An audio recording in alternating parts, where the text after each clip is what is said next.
Next week we're throwing an event called Word to Your Motherland at Beni Gallery during the first Friday Art Walks in Oakland. So it's on Friday, July 6th.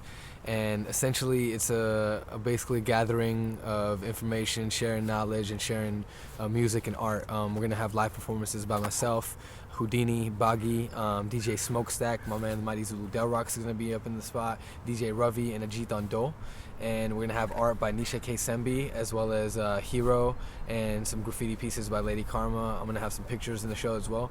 And the whole point of the show is really to show the people of the Bay Area and beyond what's going on in India with the hip-hop community, and how hip-hop is being used as a tool by folks to educate and elevate folks, and also just kind of share information, share knowledge, build, and give respect to each other. And it's a culture that's developing more and more. It's been in India for a very long time, longer than people think. It's not a recent thing, and that's something you can learn about at the show, because India has been influenced by hip-hop for years, since like the late 70s, or even you could say earlier.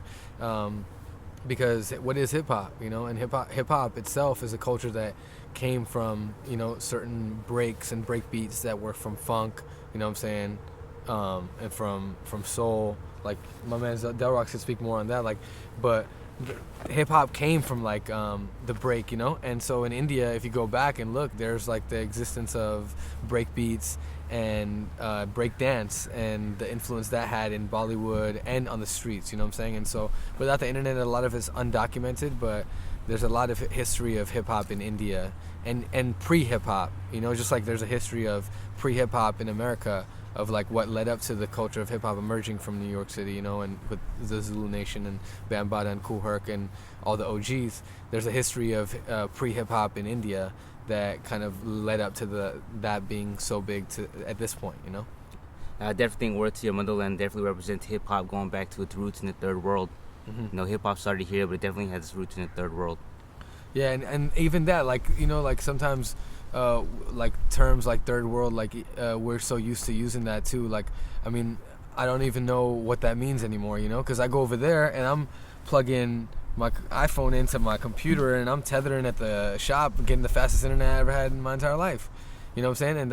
And I can't even do that over here in San Francisco, California. So it's just to me now, it's like one. That's why I want to bring the vibe of bringing one world together, and just spreading that vibe of one world. Because while we're here, hip hop in India or whatever, Indian life is taking place, and life in all over the world. And that's why you see the artwork in Word to Your Motherland. It has Africa and it has India, and they're connected. And we're taking it back to that time when the earth was connected in Pangea, and our people's information and knowledge was more of a shared thing than something that we would shy away from. So I was talking to my man Delrokz earlier, and if I say Word to Your Motherland, it's like saying word to your mother, but taking it even further than that, word to your mother, his mother is the person who brought him into his life, just like my mother brought me into this life, but saying word to your motherland, it's I'm drawing respect to where you're from, and going back to not just San Francisco or Daly City, but back to the Philippines. Exactly.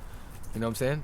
And just connecting that, because that's how much deeper connection can you get than where he's from and where I'm from, and connecting the cultures together. You know what I'm saying? That's who we are. And just because we're in America doesn't mean that we should be restricted to our American culture, American lifestyle.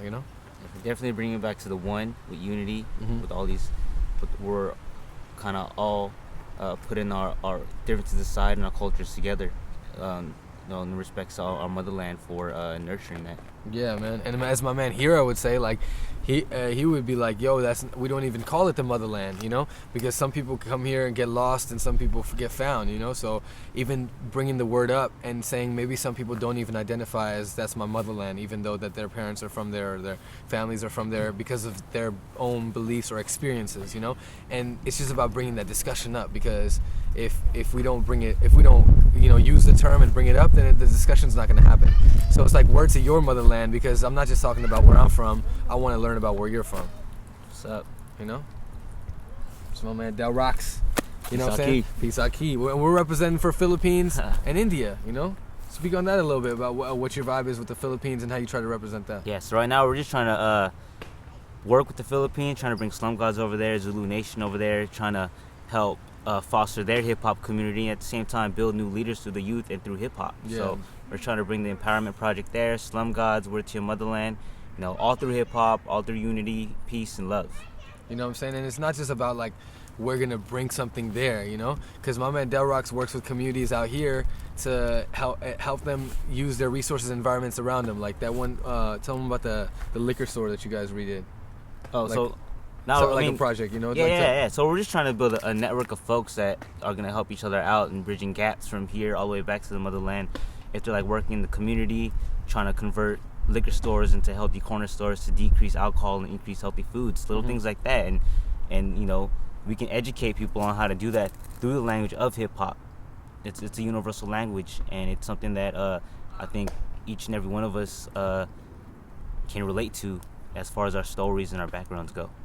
Yeah, man. So, I mean, the main reason behind Word to Your Motherland is to bring up the discussion that in 2012, here in America, we are not just Americans. We have a culture that goes deeper than this land, you know what I'm saying? And with all respect due to this sacred native land, indigenous land, right now we're on Ohlone land, you know what I'm saying, in San Francisco.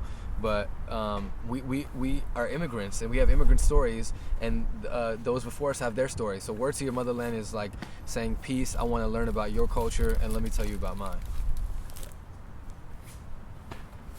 You know what I'm saying? Word. Word to your mother.